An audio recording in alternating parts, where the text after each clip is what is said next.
अस्सलामुअलैकुम नाज़रीन, उम्मीद है कि आप खैरियत से होंगे। आज हम लाए हैं आपके लिए एक नया प्रोग्राम एक नए तबके के साथ।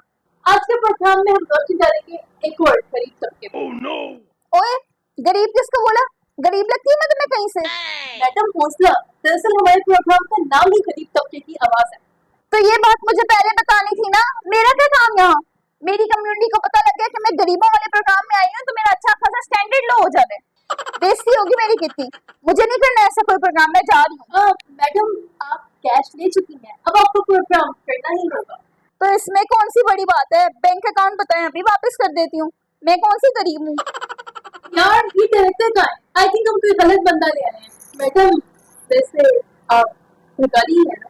हाँ हूँ, तो इसमें क्या है? नहीं, वो आपको देख के लग नहीं रहा। क्यों, कभी का खूबसूरत भिखारी नहीं देखे क्या? भिखारी खूबसूरत नहीं हो सकते क्या? नहीं, वो आपका स्टैंडर्ड और आउटफिट देख के नहीं लग रहा। तो भिखारी अच्छे कपड़े नहीं पहन सकते? हमारा दिल नहीं होता क्या? हमारा स्टैंडर्ड हाई नहीं हो सकता क्या? होना तो नहीं चाहिए। क्या? जी नहीं, मैं वो कही थी कि अब आप यहाँ तशरीफ ला ही चुकी हैं तो मेरे कुछ सवालात के जवाब ही दे दें।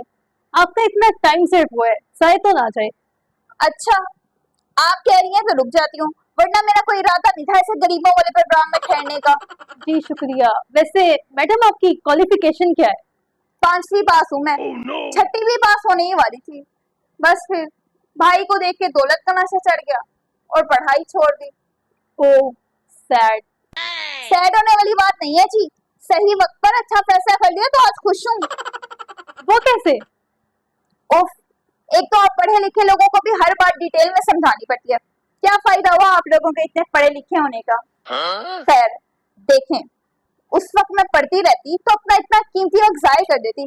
कितना पैसा कमा लिया मैंने इतने सालों में। पढ़ती रहती तो आज आपकी तरह किसी मामूली सी जॉब पर बैठी होती।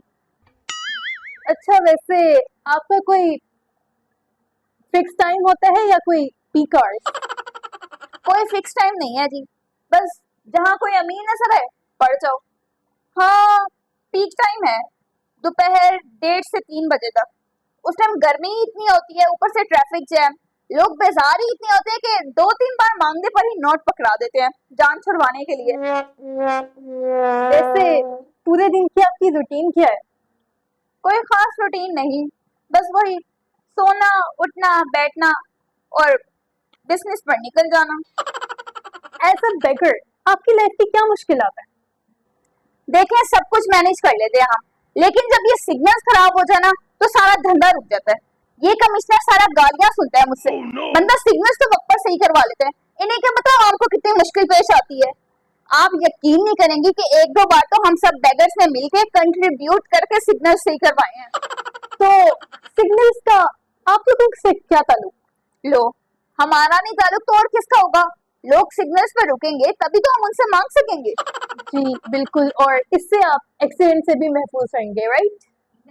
उफ नहीं, लोग सिग्नल्स पर रुकते हैं तभी तो हमारा धंधा चलता है। अगर सिग्नल ही सही नहीं होंगे तो ना लोग सिग्नल्स पर रुकेंगे ना ही हम उनसे मांग सकेंगे। ओह जी, वैसे मैडम आप लोग हुकूमत से कोई मुतालबा क्यों नहीं करते कि आप लोगों की अर्निंग का कोई बंदोबस्त करें, कोई अच्छा सा प्रोजेक्ट लाएं जिससे आप लोग कोई मंथली 30 to 40,000 कमाएं और मांगना छोड़ दें? क्या 30 से 40 हजार? ये फोन देखा है मेरा आपने? प्राइस पता है आपको इसकी? 30 से 40 हजार तो खाली इसके मंथली पैकेज पर लग जाता है। तो अब कमाते कितना है? इतना पैसा कहाँ से आता है आप लोगों के पास? मैं कोई वैसे आपकी सैलरी कितनी है? 1 लाख। बस आपकी सोच है जितना कमाते हैं हम। ये आपकी सैलरी तो उसका 20% भी ना हो। हम कमा लेते हैं यही कोई दिन का 30 से 40 हजार, मंथली ये 7 से 8 लाख। और जब कोई अच्छा इवेंट या तकरीब आ जाए तो लोग और भी दिल खोल के दे देते हैं। जैसे ईद रमजान पे हम लोग ये 7-8 लाख भी महीने का 10 से 15 लाख आसानी से बना लेते। और yearly बताऊं तो वैसे आप तो पढ़ी लिखी हैं, खुद ही एस्टिमेट लगा लें, आखिर कुछ तो फायदा हो आपके पढ़े लिखे होने का। एक ब्रेक। नाज़रीन मिलते हैं एक ब्रेक के बाद।